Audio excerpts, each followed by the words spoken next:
Te salut și bine te-am regăsit la un nou podcast marca ODG, Oameni de Succes, Afaceri de Succes. Astăzi îl avem invitat pe Felix Tătaru, una dintre cele mai mari personalități din industria publicitară la nivel mondial. Fost președinte IAA și actual VP Advisor.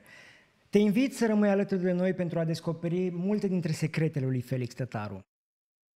Felix, îți mulțumim frumos pentru oportunitate și pentru că ai dat curs invitației noastre. Bine ați venit la mine în birou. Bine bine ne-ai primit la tine în birou. Mulțumim frumos.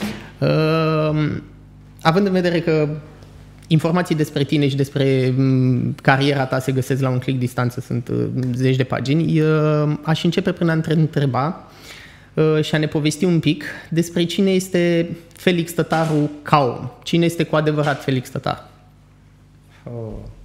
Păi nu e o întrebare mai grea decât asta. Adică de secole ne punem întrebarea cine sunt eu. Și cei mai mulți dintre noi murim fără să avem răspunsul.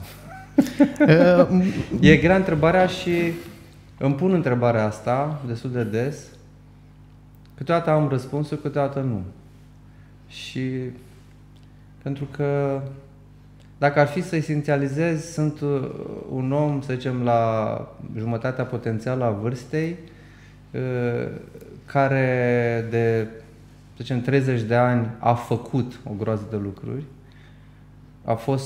Am fost sub verbul a face și cumva, și drept pentru care am intrat și în zona lui a avea, și acum sunt preocupat mai mult de a fi. Frumos. Eu mă gândeam cumva la, poate nu știu dacă e întrebarea care stă pe buzele tuturor, dar cel puțin a celor care te cunosc, cred că ar vrea să știe cum ai reușit și cum poți să îmbini partea spirituală, ca să zic așa, teologică, dacă îmi permiți, cu zona de business și cu partea de publicitate. Pentru că mi se pare că acumulezi niște valori importante și te învață ce înseamnă să fii un om bun, toată partea de credință, și intri într-o zonă în care, din ce știu eu, publicitate e destul de multă verbă. Și cum ai reușit să creezi un nume, cu toate că ești o persoană care militează pentru lucrurile bune și până la urmă să facă trecerea dinspre zona de valori profunde spirituale spre o zonă de business care este cu foarte multe capcane și provocări. Fără să-ți pierzi. Scuză-mă că la început știu că ai zis că mai e un birou în care puteam să filmăm și ai zis cumva că prefer să nu o facem acolo pentru că nu te mai reprezintă atât de mult multe dintre lucrurile care erau, fiind o cameră plină cu trofee. Da. Și atunci alegi un spațiu care e cumva mai aproape de oameni. Da. Mai aproape de sufletul meu în prezent. Nu pot să spun că am stat într-un echilibru tot timpul.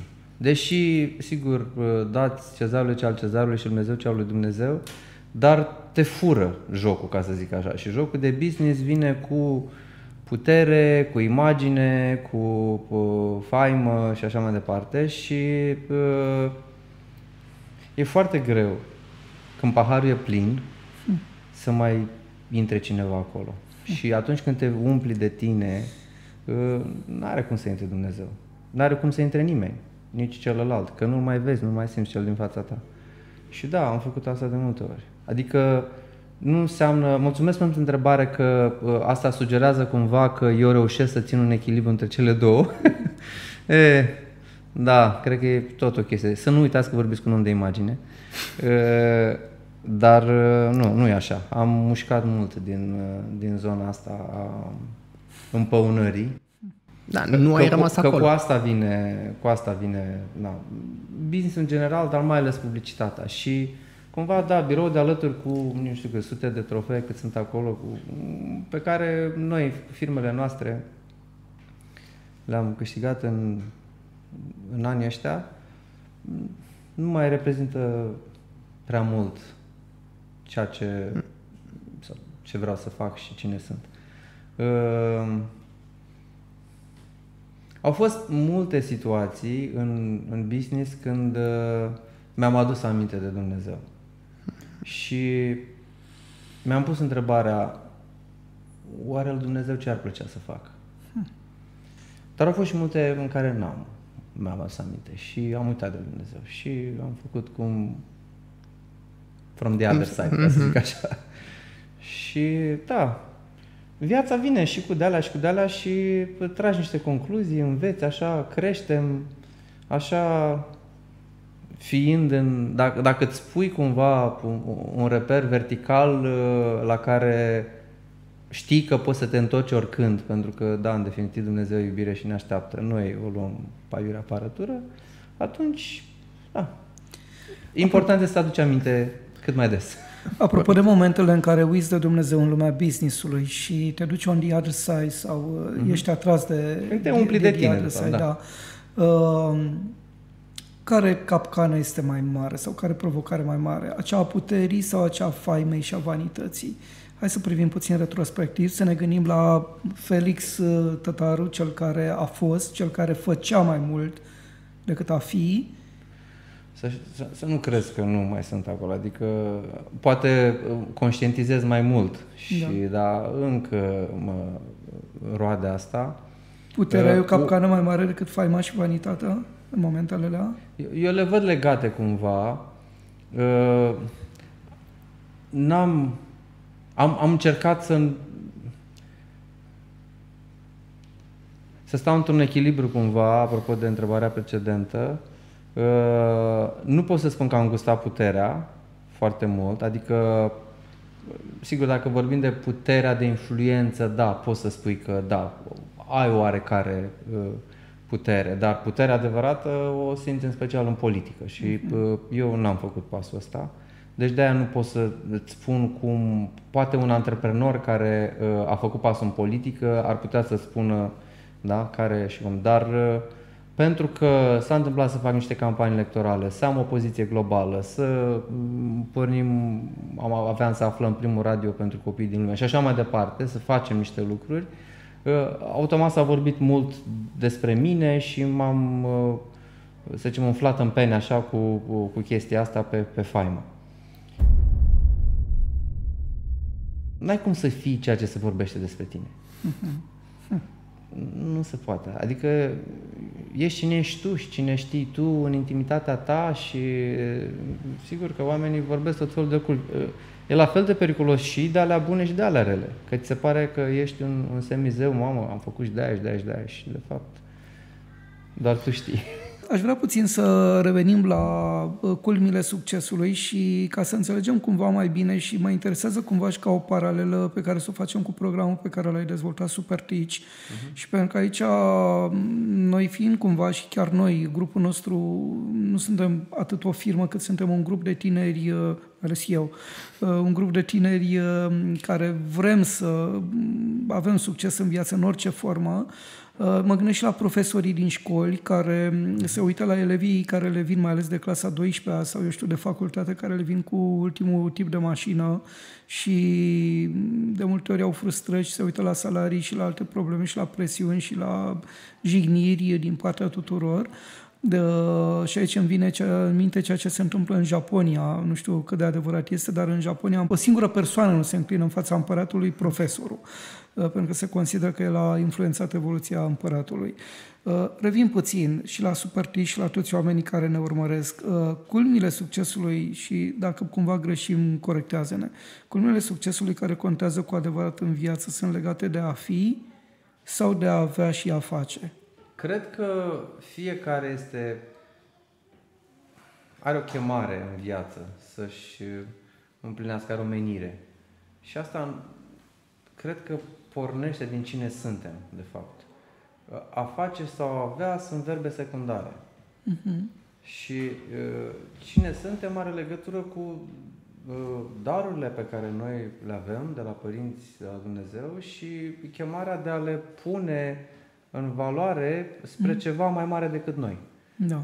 Cei din jurul nostru, cu cât darurile sunt mai mari, probabil că cercul e din ce în ce mai mare și cred că da, în esență cam despre asta vorbim. Cine ești tu acum, Felix Tătaru? Sunt un om care e preocupat mai mult de a fi decât de a face și a avea și descoper bucuria asta în ce mi se întâmplă și în ceea ce fac, de fapt. Știi că asta a fi are legătură, adică e și starea asta de prezență a noastră. Adică poți să faci o groază de lucruri fiind sau poți să faci o groază de lucruri nefiind acolo. Înțelegi? Neavând prezență. Și eu doar cu gândurile mele, cu obiectivele mele, proiectele mele și nici nu-i văd pe cei din jurul meu, nici nu mă văd pe mine la nivel profund. Adică sunt un fel de pilot automat. Și din păcate trăim asta în cea mai mare proporție noi cu toții ca societate și din când în când avem niște momente, niște sclipiri de astea, niște treziri și odată ce le vedem zic, stai așa că parcă e altfel. Și dacă reușim să avem din alea din ce în ce mai multe, e bine. Măcar în momentele importante ale vieții, când luăm deciziile importante, știi? Cum poate ajunge un om obișnuit la aceste momente, la aceste sclipiri, la aceste momente de conștientizare? Ce poate face? Pentru că de multe ori n-are pregătirea ta, n-a citit ce ai citit tu, n-a avut oamenii din jurul lui pe care i-ai avut tu, să ajungă la un moment din ăsta de conștientizare, pentru că îl ia valul pe om, îl ia serviciul. Da. Păi, îți spun așa, poți să ai și un plan în care să-ți faci chestia asta și poți să faci asta prin respirații, adică poți să te cultivi în zona asta, prin respirație, meditație, rugăciune, să te înconjuri de oameni de la care se spune că ești cumva, probabil că știți vorba asta, nu mai știu de unde am aflat-o, că suntem influența constantă a 5 oameni din viața noastră, da? Să-ți alegi care sunt acei oameni și care să ai grijă să nu fii tu cel mai deștept din sală, pentru că înseamnă că tu nu crești, da? Deci sunt o groază de lucruri care țin de zona asta și dacă cumva nu faci asta, mai apar și necazurile. Și necazurile te trezesc. Că, cine știe, te dă afară, că ai pierdut ceva, că, Doamne ferește, ai pierdut pe cineva grav, o criză. Și astea sunt momentele de catalizare, cumva, de trezire. Noi nu prea ne trezim și noi nu prea învățăm când e bine. Când ne e bine, așa zis bine. Când stăm în confort și așa mai departe. Ne e greu să facem asta. Nu e în firea noastră, cumva. Dar momentul ăla știi că spune, domnule, lasă domnule că trece el și peste asta. That's the problem. Că trece peste, nu prin. Da, corect. Una este să treci prin durere și să înțelegi ceva din ea, nu pe dedesubt sau peste. Că o bagi sub preș și te lovește după aia când ți-e lumea mai, știi? E un timp pentru durere. E un timp pentru pierdere.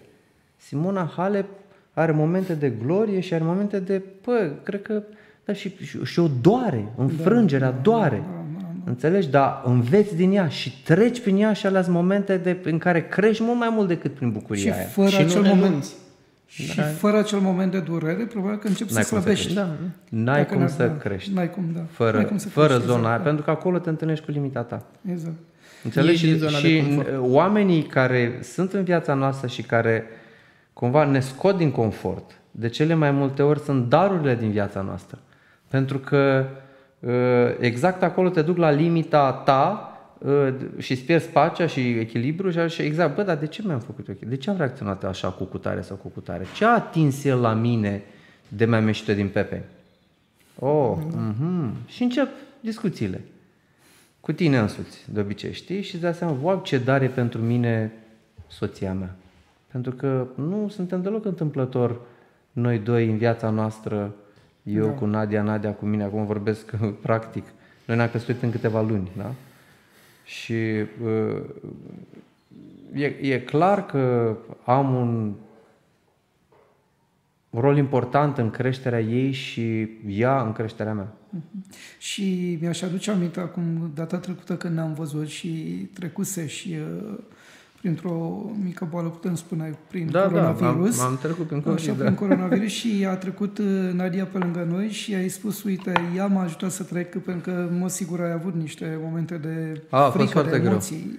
Mai ales că văzi la... Nu, a fost o slăbiciune, pur și simplu eram cu pulsul permanent la 100 și nu aveam deloc energie, simțeam așa cum se scurge viața. Adică a fost greu pentru mine și pentru ea, că în același timp erau și socrii la noi și a avut grijă de toți 3 odată și da. Și chiar asta ne-ai spus, uite, ea m-a ajutat să trec prin momentele astea, lăsând la o parte tot ceea ce reprezintă ea în toată viața ta. Da. Am văzut în multe dintre interviurile tale și momentele în care descrii valorile pe care tu le ai, familia, în primul rând, atât familia parentală cât și familia creată de tine cu soția, cu copiii, credința de asemenea, și aici aș puncta un lucru pe care ni l-a zis cineva foarte frumos. În esență, în lumea în care trăim nu există o boală fizică sau o boală psihică, ci în esență există doar o boală spirituală, indiferent ce înțelege fiecare prin spiritualitate și cum definește spiritualitatea. Așa. Dar acum și credința e... Știi cum e? Cred, Doamne, ajută-ne credinței mele. Adică este o valoare care atâta timp cât e pusă pe undeva, e declarată, ea trebuie trăită, nu știu cum să spun, adică și ea e acolo pentru că, de fapt, cu cât ești mai credincios, de fapt îți dai seama cât ești de necredincios. Trebuie mai mult simțită decât înțelegi? rostită. Și atunci, da.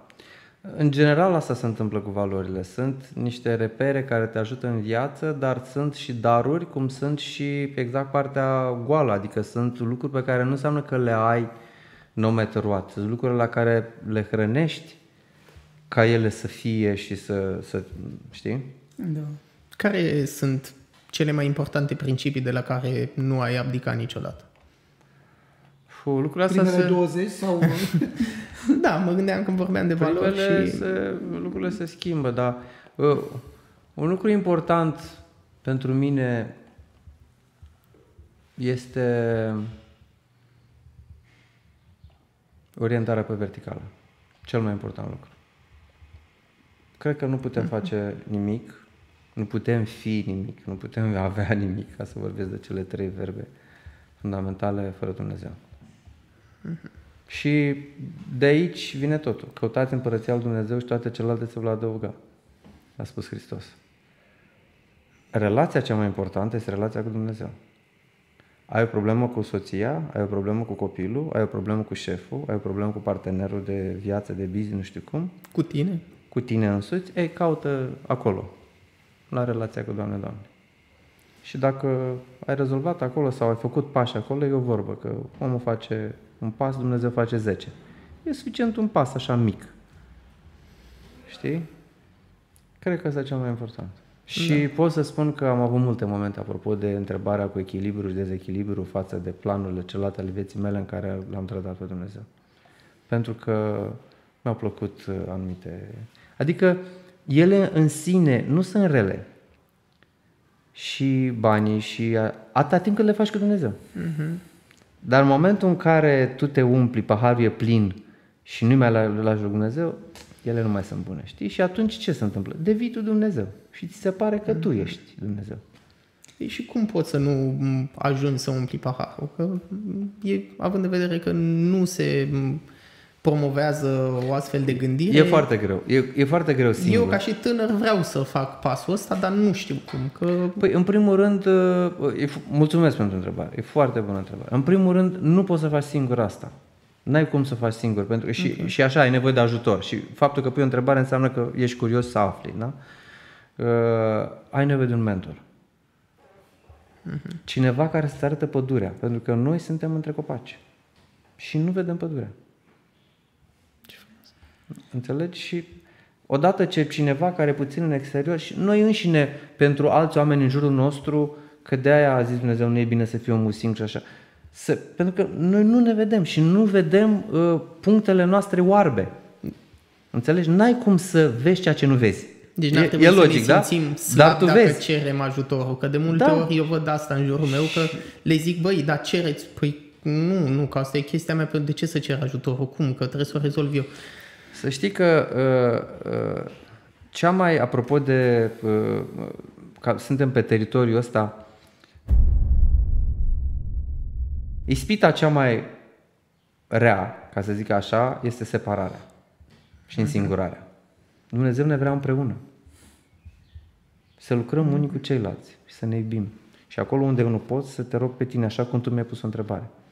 Înțelegi? Ca să afli răspunsul și am simțit că e autentică întrebarea și în momentul în care eu sunt rușinat să pun o întrebare, în momentul în care sunt pe stradă și zic, bă, nu mai deranjez, mi-e rușine să întreb pe cineva și mi s-a întâmplat chestia asta, că nu o să mă înțeleagă, că nu știu eu engleza cea mai bună și mă judec ăsta din Londra sau de la New York și nu știu ce, am trecut pe chestia asta și am mers ca bou încă 2 ore pentru că n-am vrut să pun o întrebare. Adică m-am însingurat, m-am crezut în mine, lasă că știu eu. Când era la o întrebare. Mă rog, pe vremea când nu neapărat aveai acces la device. Dar asta e o chestie metaforică. Cumva păstorul de asta are nevoie de a vorbi cu cineva, cu celălalt. Pentru că Dumnezeu ne vorbește prin oamenii din jurul nostru. Corect. Și sunt multe decizii de business în care, băi, nu știu, nu văd. Și, sigur, cel mai apropiat om din viața mea este soția mea, da? Și zic, bă, dar tu cum ai vedea chestia asta? Știi? Și că, uite, la mine se vede așa. Sau ea mă întreabă, dar tu cum vezi? Păi, de la mine se vede așa. E o altă perspectivă pe care o nu vedeam. Interesant. Că dacă Dumnezeu ne vrea altfel, ne punea ochii în palmă. Știi? Și ne uitam așa la noi, știi? Dar Dumnezeu ne vrea împreună pe noi doi, să fim în comunicare. Deci, cred că e important să apelezi la altcineva. Altcineva poate să însemne și cărți. Cineva a scris cartea aia. Poate să însemne un fel de, să zicem, coaching permanent, care înseamnă un mentor. Și apropo de întrebări faine, așa, pe care le-am auzit, cineva a pus o întrebare, care este diferența dintre coach și duhovnic? Și Cristina, coachul meu de care v-am povestit, care între timp a devenit partener și avem împreună Institutul de Dezvoltării Personale și împreună suntem implicați în Supertici și alte proiecte, a răspuns așa, inspirată. Deci, depinde ce îți propui. Dacă îți propui dezvoltare pe orizontală sau pe verticală. Înțelegi? Și dacă cumva vei pe verticală, îți trebuie un duhovnic bun. Pe valorile tale, pe sufletul tău, pe știi? Și, slavă Domnului, am avut acces și am acces la un asemenea duhovnic cu care, iată, mă știu de 14 ani și care mi-e ca un părinte, ca un frate mai mare, un om al iubirii, nu al judecății. Nu mă simți cumva judecat. Că ai reușit să insufli și în sânul familiei tale chestia, să mă gândesc la copii, că acum mie mi se pare din ce în ce mai Până la un moment dat, da. Până la un moment dat, da. Ei sunt în zona, să zicem, adolescenței, da? Când e rebeliunea la putere. Și aici intervine libertatea. Chiar l-am întrebat pe duhovnicul, ce să facă? Nu vreau să-i forțez pe copii, știi? Lasă-i în pace. Ei vor simți când e momentul. Nu trebuie să-i împingi tu să facă ceva sau altceva, pentru că ei trebuie să simtă. Și dacă o vor face pentru că îi spui tu, o să respingă. Și o perioadă am greșit și i-am încercat să forțez. Pentru că aveam obiceiul, cum? Noi mergeam la biserică sau... Știi? Și ei nu prea mai vreau. Și eu nu vreau să văd aceste semnale, știi? Și după aia zic, cum vrei tu. Știi? Și la un moment dat o să vină. Da. Câteodată chiar mă bucur să văd așa semnele că au venit. Și da, e o altfel de relație dezvoltarea asta. Sigur, nu o locuiește pe cea pe orizontală. Pentru că, dar e primordială, că mi-ai pus întrebarea care... Da. Nu voi putea să te văd pe tine și binele din tine, lumina din tine, dacă nu reușesc să mă, știi? E greu. Și asta e chemarea cumva. Și suntem oameni în context, iată, suntem atâția oameni în camera asta și sunt în relație cu parteneri, cu colegi, cu subalterni și de multe ori am fost foarte despotic și foarte directiv. Faci așa, că am zis eu, că toate lucrurile astea. Tu? Și, da. Ai fost așa? Da. Da, e o latură care stai vine puțin, eu sunt la interviu acum. Da, dai seama. Și mă vedeți în pace și în liniște. Da. Stai liniștit. Nu, cu toți avem demonii noștri. Momentele noastre. Exact. Umbrele care se activează, rănile noastre, că de fapt sunt răni. Da. Și vorbim din rană. Exact. Și vorbim din rană care este și nu-i trebuie judecată, trebuie acceptată. Asta e tot. Și asta am învățat că, stai puțin, nu suntem perfecți. Nu suntem perfecți. Și apropo de imaginea asta, că ați vorbit despre succes, că oamenii ar vrea să fie ca cutare. Băi, Dumnezeu știe ce e de fapt acolo. Că imaginea asta, nu există perfecțiune. Nu există perfecțiune. Cum eu nu cred că există obiectivitate. Există numai subiectivitate, doar Dumnezeu obiectiv. Adică vă dați seama câte puncte oarbe avem noi și nu vedem o groază de lucruri, că tot mai vorbit despre asta și zic eu, eu, obiectiv vorbind, cred că... Serios? Vorbești din ce... Dacă ai putea să te ridici tu măcar de la... pe picioarele tale de la sol, așa câțiva metri, să te uiți așa în jos și așa, atunci poți să începi să vorbești de obiectivitate. Cred că sunt niște sfinți care au ajuns la nivelul ăsta. Felix, aș vrea pentru a face un enforcement a ceea ce spui despre credință și ca să nu riscăm pentru cei care ne urmăresc să părem cumva habonici sau anacronici, vreau să întăresc cu ceva fundamental. Dar noi nu vorbim despre... Într-adevăr, putem fi anacronici pentru că, de fapt, vorbim despre viitor, nu? Exact, da, corect. Aș vrea să punctez pe ceva, ceea ce și pe mine m-a super plăcut, impresionat. Mi-am pus și eu de multe ori întrebarea, oare chiar există icoane făcătoare de minuni, chiar există icoane din care curg lacrimi și am experiențe în viața mea personală care m-au apropiat mai mult de Dumnezeu, apropo de momente cheie din viața noastră care ne ajută la trezire sau la conștientizare. Avem o prietenă de familie care i-a ars toată bucătăria și un singur lucru, deci din experiența, un singur lucru din acea bucătărie nu a ars icoana. Deci dacă aș fi auzit la altcineva, aș fi zis e poveste, dar am văzut-o. Și al doilea lucru care m-a marcat fundamental, nu o să spun câte cazuri, o să spun doar de un caz, fără nume evident. Avem niște prieteni care se consideră atei și în momentul în care au descoperit că au o boală gravă, ne spuneau prietenilor, rugați-vă pentru noi. Păi acum vreo 6 luni când vorbeam despre Dumnezeu, ne spuneai că nu există și acum la cine să ne rugăm? Apropo de momentele de criză din viața noastră, deci aș întări pentru cei care ne urmăresc că vorbim totuși și din experiențe personale, nu doar dintr-un sistem de valori întipărit de familie sau de, nu știu, mediul în care am crescut. Sunt lucruri pe care și eu sunt foarte credincios și mai ales tu le vorbești din experiențele proprii. Trăim într-o societate în care depărtarea de Dumnezeu a devenit uneori chiar o modă pentru unii. Adică se simt puțin jenați să spună că ei cred în Dumnezeu. Și pentru că avem un podcast aici, un interviu despre valori, aș vrea să punctăm că aceste valori se bazează și pe experiențe, nu doar pe ce am citit sau pe ce am descoperit la alții. Absolut. Da. Acei prieteni ai tăi care sunt atei și care își aduc aminte să se roage sau roagă pe alții să se roage pentru ei în momente de greutate, eu cred că fără niciun fel de judecată, sper că ajungi să fii ateu dintr-o mare rană. Dintr-o mare rană. Cred că acolo ceva s-a întâmplat și te-ai fie împietrit, fie respingi ceva, pentru că și asta presupune că e o rană în spate. Înțelegi? Și în momentul în care, cum spuneam, se întâmplă că ai niște momente grele, crize, rana s-ar putea să fie zguduită. Înțelegi? Și atunci și atunci încep să se deschidă. Adică eu nu cred că e ipocrizie.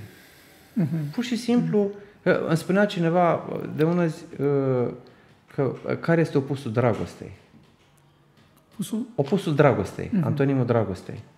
Și eu, așa, psihologic, ce am mai citit și eu, ziceam că frica. Și zice, nu, este împietrirea. Este neiubirea pentru că te-ai împietrit. Nu mai ai mușchiul cu care să... Da? Te-ai împietrit. Și de multe ori suferința te duce în zona asta pentru că ți-e frică să mai simți, de frică să nu suferi. Da. Înțelegi? Da. Și s-ar putea să aibă legătură cu subiectul ăsta. Apropo de răni ascunse și nevindecate. Da. Atenție, unele care s-au întâmplat ție sau unele moștenite. E dovedit științific prin ADN-ul nostru genetic că noi moștenim traumele părinților sau din neamul nostru. Au demonstrat-o mulți neurologi, exact. Lipton și alții. Și de asta și există și soluții terapeutice. Eu știu de una dintre ele și din când în când o practic, constelațiile sistemice, în care familia ca sistem îți scoate la lumină cumva niște disfuncționalități, că poate ai avut un unchi sau o mătușă sau un bunic care a avut și, atenție, suntem la 2 generații de război mondial, suntem la o generație, părinții mei au trecut prin, și eu sunt beneficiarul, ca zic așa, colectivizării, înțelegi? Adică au fost niște răni profunde pe nația asta, pe care noi acum le decontăm, dar noi nu știm, nu le conștientizăm că sunt. Și într-un sistem de asta de constelație sistemică îți dai seama, aha, deci de asta îi urăsc eu pe ruși, de exemplu. Pentru că atunci când au venit rușii în 45, alergau pe câmpuri să violeze femeile și poate cumva a ajuns la mine chestia asta, cine știe, poate chiar bunica mea a pățit-o. You don't know. Da. Dar noi știm ceva. Românii îi urăsc pe ruși, într-o proporție foarte mare.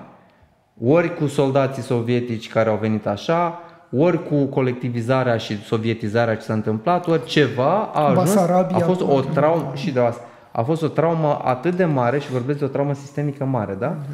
Care acum o vezi dau un exemplu așa, care e un comportament general acceptat, că noi știm că și noi și polonezii nu-i avem deloc la inimă pe ruși, da? Și guess what? Dumnezeu ne dă așa niște ocazii de a rezolva, că pe ură nu crește nimic, da? Știm asta. Cu cine credeți că m-am măsurat eu? Cu o rusoaică. Nadia la botez era Nadejda. Și este rusoaică lipoveancă.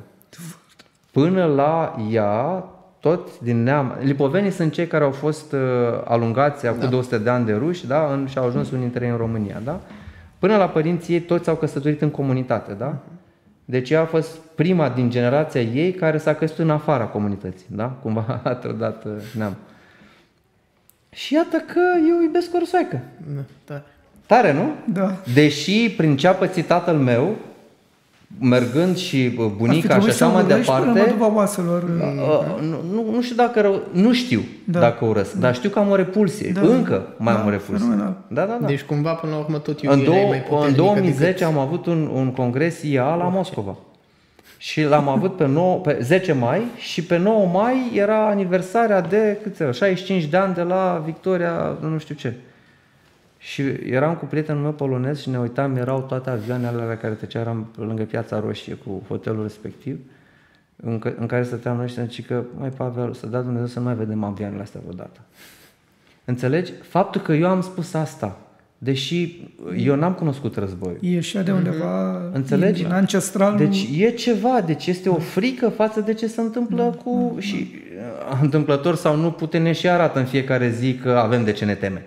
Apropo de ce se întâmplă în ultima perioadă. Acum vorbeam de lucruri pe care noi le moștenim în viața noastră și care vin de dinaintea noastră și pe care le avem în noi. Dar am dat lucruri macro, dar sunt lucruri micro, care țin de cum îți alegi prietenii, cum îți alegi soția, școlile în care mergi. Adică tot felul de lucruri care sunt niște... rezultate ale unor chestii nerezolvate fie înainte de tine, fie în copilăria ta. Cam asta este marea poveste. Ancore subconștiente erau preluate genetic cumva. Da. Și unele subconștiente din timpul copilăriei tale. Da. Diferite chestii care poate părinților s-a părut sau cei care așa s-a părut. Inclusiv glumele care se mai fac pe seama copiilor, inocente de altfel, pe ei poate să-i... Am avut o bonă care s-a gândit ea să facă o glumă și a închis copiii în debara. Câteva minute. Dar pentru copiii mei a fost o traumă pe care e și nu știu dacă încă s-a rezolvat. Adică frica asta și una dintre fricile cele mai mari este frica de abandon. Da. Știi? Și s-au simțit cum? Și stai seama. Și a zis că poate face o glumă sau cine știe ce a fost în capul ei, știi?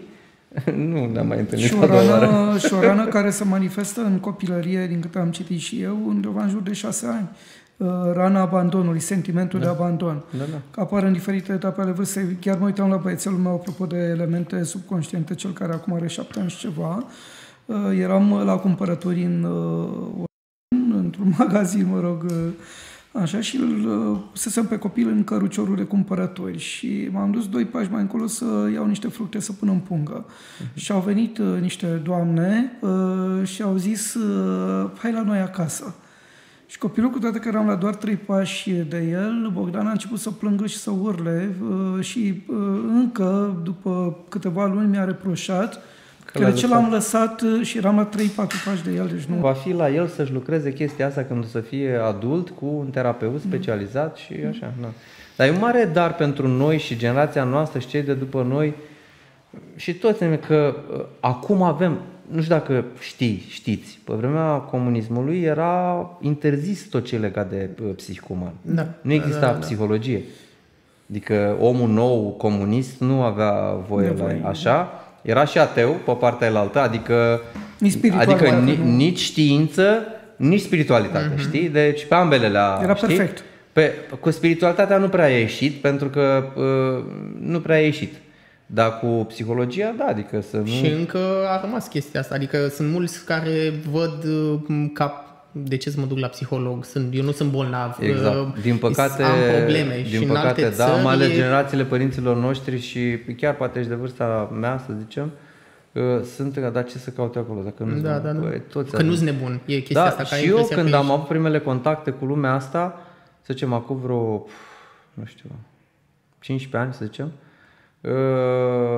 ziceam, dar eu sunt ok, eu am avut o copilărie fericită, nu mi-a lipsit nimic, deci astea erau, știi, stereotipele din capul meu. Și se uita la mine și zice, da, se poate, da, uite, și mi-a pus niște întrebări și zic, da, stai puțin, că eu am fost bullied la școală. Interesant. Și ai avut, nu știu, adică tot felul de lucruri care, stai puțin, că am avut niște probleme. Exact. Și care acele probleme neconștientizate, neacceptate, nu trebuie să fii, acolo a fost o lipsă de iubire, da? Și când tu ce trebuie să faci este să accepti și să pui puțină iubire acolo. Da, neiertate, că de multe ori se întâmplă să urăști pe cineva și nu poți să treci peste chestia aia decât după ce înlocuiești ura cu iubire și cu acceptare, să-l ierți pentru lucrurile de schimbat, oricum nu se mai schimbă. Da, în teorie lucrurile sunt atât de simple, dar e atât de greu să ierți și să iubești. Da. Nu?